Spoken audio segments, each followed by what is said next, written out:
আসসালামু আলাইকুম। দেখতে দেখতে 24 রোজায় আমরা চলে এসেছি। আজকে হচ্ছে আমরা মসজিদে ইফতার করব।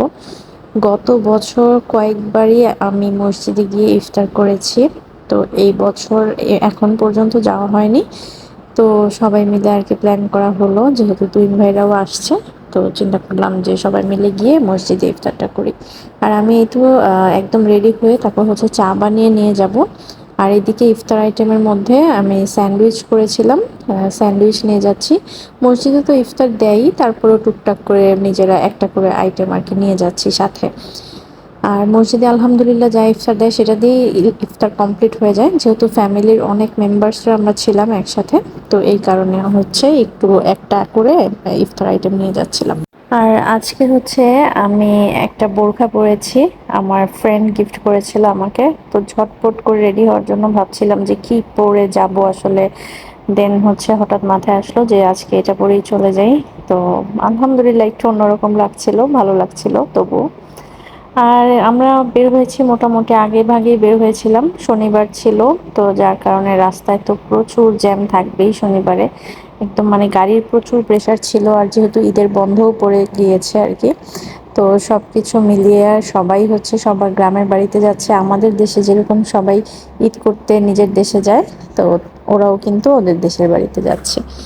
তো এই পুত্রজয়ের রোডটা আমার খুবই পছন্দ, একদম উঁচু নিচু পাহাড়ের মতো। খুবই ভালো লাগে। আমি যতবার এই রোডগুলো দিয়ে যাই ততবার একটু একটু করে ভিডিও করি। আর মালয়েশিয়ার রাস্তা আলহামদুলিল্লাহ মানে দেখলে দেখতেই মন চাবে, আপনি ভিডিও করলে ভিডিওই করতে মন চাবে, এরকম আর কি। আর এইবারও একদম ঝুম বৃষ্টি, গত বছরও আমরা বৃষ্টি পেয়েছি ইফতার করতে যাওয়ার সময়। একদম মানে পুত্রজায় গেলে বৃষ্টি হবেই, এরকম আর কি।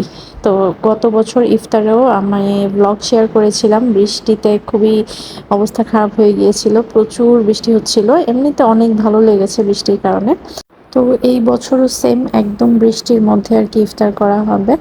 আমরা চলে আসছি অলরেডি, এই যে পুত্রা মস্ক। গত বছরও আমরা এই মসজিদেই নামাজ পড়েছি। পুত্রজায়াতে আরও একটা মসজিদ আছে, আয়রন মস্ক, ওইটাতে এখন পর্যন্ত যাওয়া হয়নি। তো ভাবছি যে আর কয়েকটা রোজা আছে, এর মধ্যে যদি যাওয়া হয় তাহলে আয়রন মস্কে একদিন ইফতারের জন্য যাব।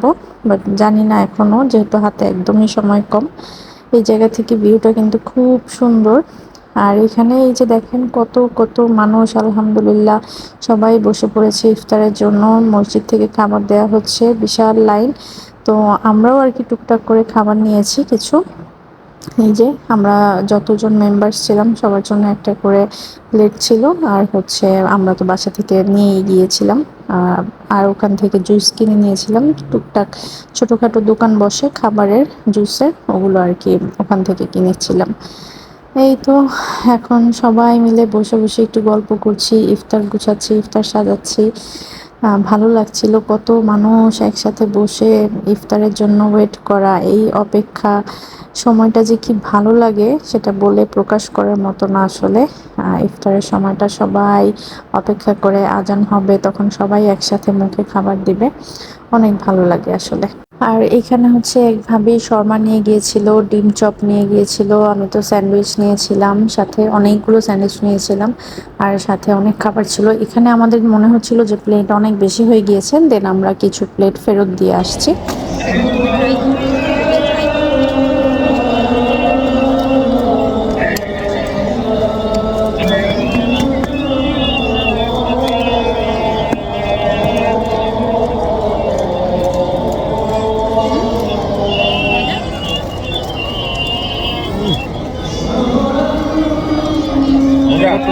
মজা না? এটা গত বছর খাইছি। গত বছর আরো বড় ছিল না? এখন ওই যে মসজিদ কমিটি গ্লাস নিষেধ করে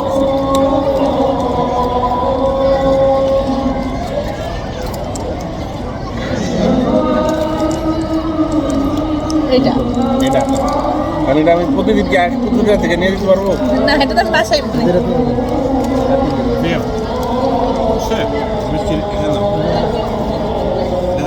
আমি রাইস করে খাবো।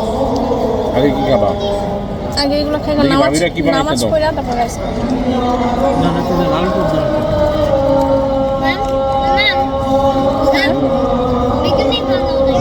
বেগুনি রাইসটা খাইবে না নাকি খাবে না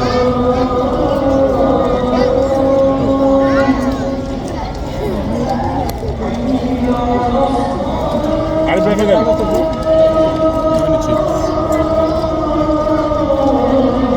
গাছ খেয়ে তারপরে ভাবি আলু চপ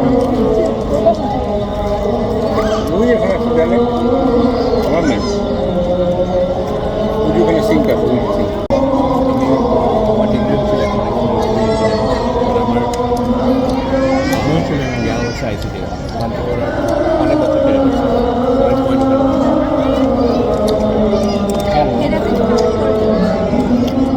ইফতার শেষ করে তারপরে আমরা সবাই মিলে জামাতে মাগরিবের নামাজটা আদায় করেছি। এত শান্তি লাগে বলে বোঝাতে পারবো না। জায়গাটা মনে হয় যে এখানেই বসে থাকি, এখানেই ঘুমায় থাকি, মানে এখান থেকে যেতে ইচ্ছে করছে না, এরকম আর কি অবস্থা। অনেক ভালো লাগে। আর মালয়েশিয়ানরা তো বলতে গেলে একদম সারা দিন রাতের জন্যই মসজিদে চলে আসে রমজান মাসে, বাচ্চা কাচ্চা সব কিছু নিয়ে। আমাদের ওইভাবে আসলে করা হয় নাই কখনো, অভ্যাস নাই তো তাই। তো নামাজ পড়ে তারপরে একটু হাঁটাহাঁটি করতে আসলাম এই সাইডটা দেখতে। ভালোই সুন্দর লাগছিল, অনেক অন্ধকার হয়ে গিয়েছিল, তারপরেও অনেক ভালো লাগছিল দেখে। চারপাশে হচ্ছে লেক, তার মধ্যে মসজিদ, মানে খুবই সুন্দর একটা পরিবেশ, আবহাওয়া অনেক সুন্দর, বৃষ্টি, সব কিছু মিলিয়ে অনেক শান্তি লাগছিল আর কি। এই তো, এত শান্তির জায়গা বলে বোঝাতে পারবো না আসলে। সবাই ইফতারটা করে তারপরে একটু বসে বসে নামাজ পড়ে সবাই গল্পগুজব করছে, একটু মানে রেস্ট নিচ্ছে আর কি। আর এইদিকে এই যে চা যে বানিয়ে এনেছিলাম সবাই মিলে, তারপরে হচ্ছে বসে বসে চা খেলাম, গল্প করলাম, ভালো লাগলো আর কি। দেন হচ্ছে আমরা তারাবির নামাজ শেষ করেছি। তারাবির নামাজ শেষের পরে এখানে দেখেন আবার কফির ব্যবস্থাও করা হয়ে গিয়েছে অলরেডি। মানে তারাবির নামাজ পড়ার পরেও আলাদা একটা স্ন্যাক্সের ব্যবস্থা করে, স্ন্যাক্স দেয় বক্সের মধ্যে, বিভিন্ন ইয়ে থাকে, কি বলে, কারি পাফ টাইপের বা সমুচা টাইপের, এই টাইপের জিনিস থাকে। আর এইখানে হচ্ছে ইয়ে দিচ্ছিল, কফি দিচ্ছিল। যদিও চা খেয়েছি, তারপরেও আমার মনে হলো যে না, একটু কফিও খাই এখানে। সো কফির জন্য আর কি একটু লাইনে দাঁড়িয়েছিলাম। ভালোই লেগেছে কফিটা। দেন আমি আর ভাবি দুজনের জন্য দুটো কফি নিয়ে গেলাম। আর আমাদের বাকি মেম্বার্সরা এখনো জানে না যে কফি দিচ্ছে। আমরা গিয়ে তাদেরকে হচ্ছে খবরটা দিই যে কফি দিচ্ছে, কফিটা নিয়ে আসো গিয়ে। দেন সবাই আর কি লাইন ধরে তারপর কফি নিয়ে যায়। তো ভালোই লেগেছিল। চা খেয়ে নামাজ পড়ে তারপরে আবার কফি খাচ্ছি। এখন কফি খেতে খেতে আমরা বাসার উদ্দেশ্যে রওনা হব। এই যে এখন চলে যাব আমরা বাসায়। জায়গাটা খুবই সুন্দর, আপনারা আমার আগের ব্লগগুলো দেখলে বুঝতে পারবেন। তো এখন হচ্ছে বাসায় চলে যাচ্ছি, খুবই বিধ্বস্ত অবস্থা হয়ে গিয়েছে। তো সবাই ভালো থাকবেন, ভিডিওটা ভালো লাগলে লাইক কমেন্ট শেয়ার করতে ভুলবেন না। আল্লাহ হাফেজ।